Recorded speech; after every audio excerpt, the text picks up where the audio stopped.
When Nerissa Bowes-Lyon died in January 1986, she was buried at Redhill Cemetery in Surrey. There was no headstone, no flowers, no family. The cemetery installed a plastic marker, the kind reserved for indigent burials, the kind that tells you everything you need to know about how someone was valued in death, with her surname and a serial number. An administrative reference, a bureaucratic tag for managing the dead. She was 66 years old. She was the Queen Mother's niece, first cousin to Queen Elizabeth II, and she'd been declared dead in the official records of the British aristocracy 23 years before she actually died. Nobody came to her funeral. So here's what we're going to do. We're not going to tell you the story of Nerissa and Katherine Bowes-Lyon. You probably already know the broad strokes. What we're going to do instead is lay out 5 or 6 specific details, concrete, documented, verifiable, and let you sit with each one. Think of these as evidence exhibits.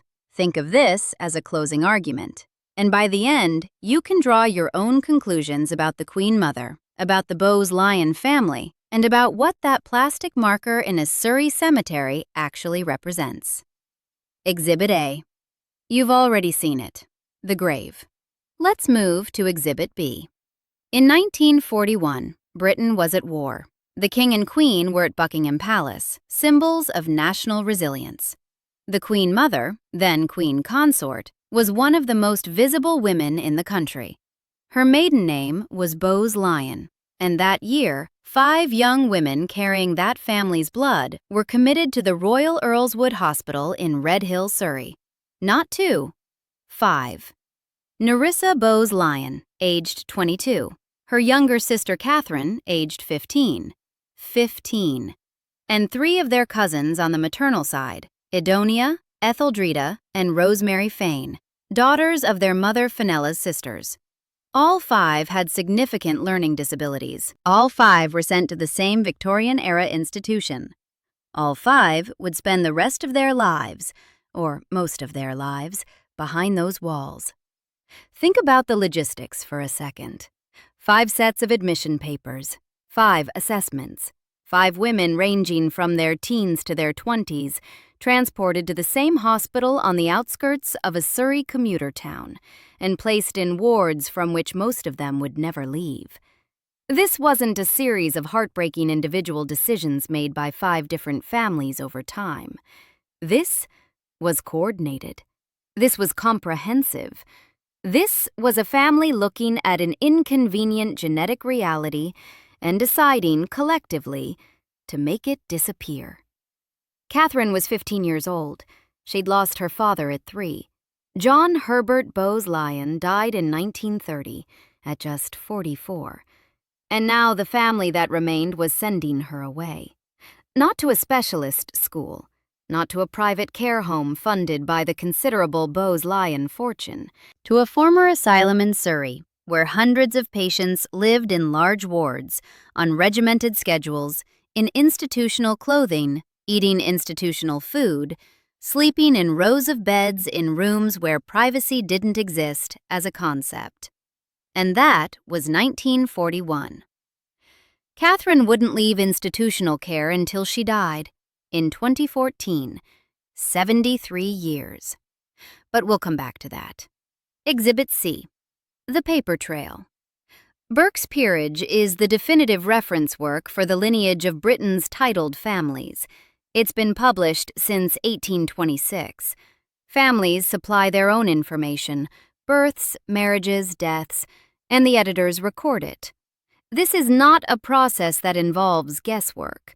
When a death appears in Burke's Peerage, it's because someone told them it happened. In the 1963 edition, both Nerissa and Katherine Bowes-Lyon were listed as dead. Nerissa was 44 years old in 1963, alive, in Royal Earlswood Hospital. Katherine was 37, also alive, also in Royal Earlswood Hospital, both breathing, eating, sleeping, existing, and in the official genealogical record of the British aristocracy, filed among the deceased. Someone made that happen. Someone contacted Burke's Peerage, or failed to correct information they knew to be false, and the result was 2 living women erased from the written record of their own family. This wasn't a wartime decision made in haste. This was 1963, peacetime.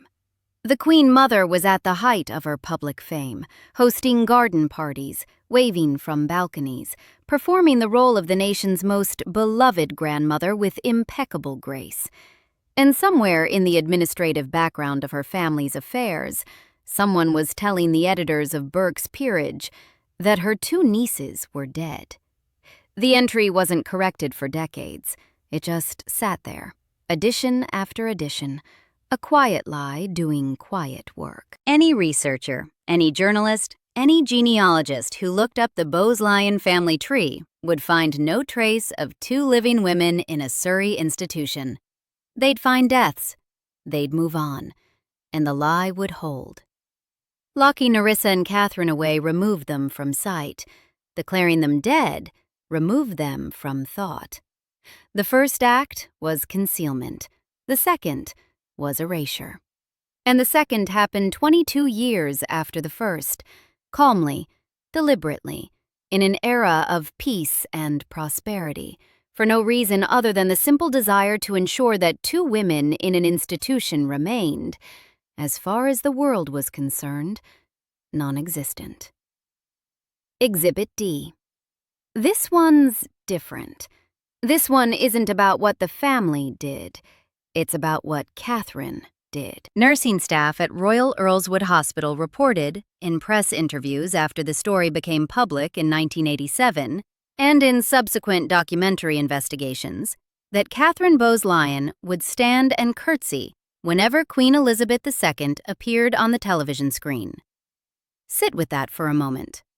Katherine is in a day room, institutional furniture, other patients around her.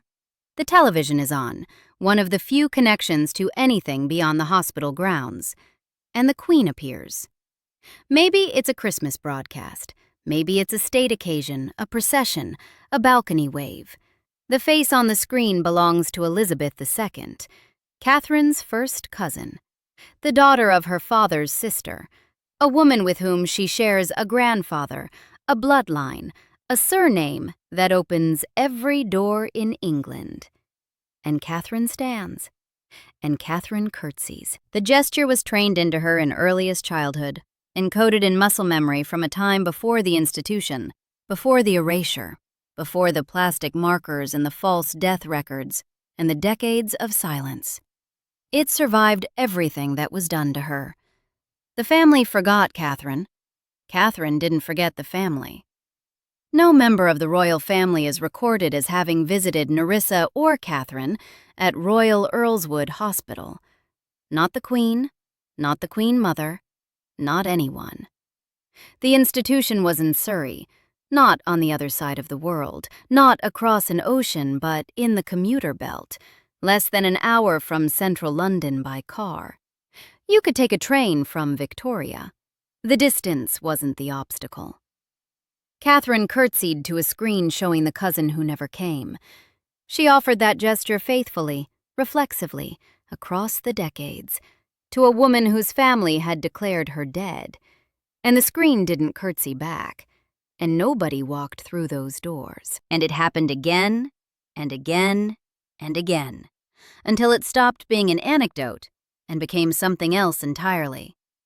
Whether Katherine understood the full architecture of what had been done to her, whether she grasped the deception, the Burke's Peerage lie, the deliberate erasure, is a question that's both medically complex and morally beside the point. She was there. They were not. She remembered. They chose to forget. The curtsy doesn't tell you about Katherine's cognitive capacity. It tells you about the family's moral capacity. Exhibit E. The money. The Bowes-Lyon family wasn't completely absent from Nerissa and Katherine's lives. There was a financial contribution. According to reports that surfaced after the scandal broke, the family paid Royal Earlswood Hospital £125 per year for the sisters' care. £125 per year for both of them. Split between two people, that's £62.50 each.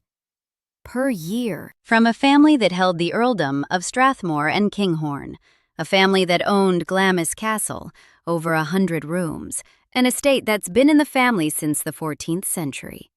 The Queen Mother herself left an estate estimated at roughly £20 million when she died in 2002.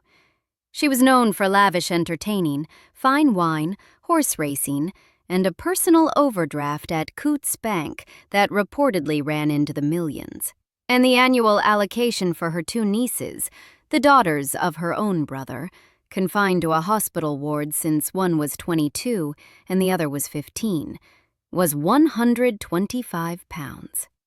Here's why that number matters more than almost anything else in this story. It's not evidence of connection. It's evidence of awareness.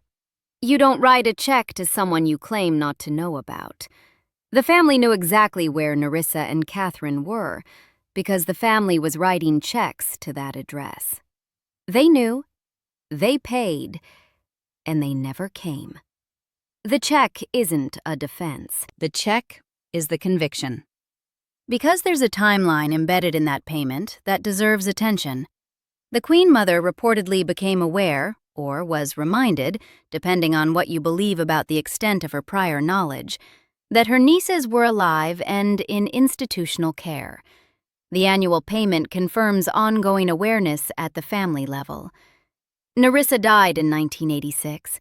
The story broke publicly in 1987, when journalists discovered the truth and the press ran with it.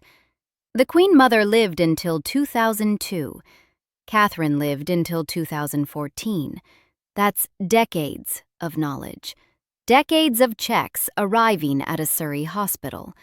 Decades of nobody showing up. Not once. Not at Christmas. Not on a birthday. Not when Nerissa was dying. Not after she was dead. Which brings us to the last exhibit, Exhibit F, the bloodline. There's a defense that gets offered whenever this story surfaces. The Queen Mother was ashamed. She was a product of her era. Learning disabilities were stigmatized. Families of social prominence concealed members who didn't fit.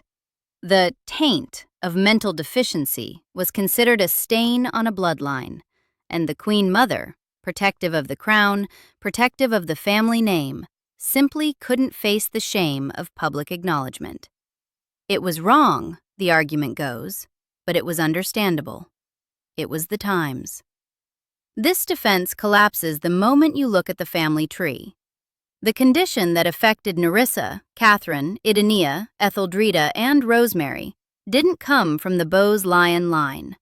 It came from the other side entirely, from Fenella's family, the Hepburn, Stewart, Forbes, Trefusis line. The proof is in the 5 commitments themselves. 3 of the 5 women sent to Royal Earlswood weren't Bowes-Lyons at all. They were Fanes. The common thread linking all 5 wasn't the Bowes-Lyon bloodline that connected the family to the crown. It was Fenella's bloodline. Her sister's children carried the same condition her own daughters did. The genetic line ran through the maternal side, through a family that had no connection to the monarchy whatsoever. And that changes everything. If the Queen Mother was hiding a genetic defect in her own bloodline, a stain on the name she shared, a risk to the crown's perceived purity, you could construct, though not justify, a rationale rooted in self-interest. Ugly, indefensible self-interest, but self-interest with an internal logic. She was protecting herself, protecting the institution, protecting the family name. But the condition wasn't in her bloodline. It wasn't in the Bowes-Lyon genes. It wasn't a threat to the crown's reputation in any meaningful genetic sense. The shame defense doesn't just weaken, it evaporates. Because if you're not protecting yourself, if there's no bloodline to shield, no hereditary secret to guard, no risk that the same condition might surface in the next generation of royals, then what's left?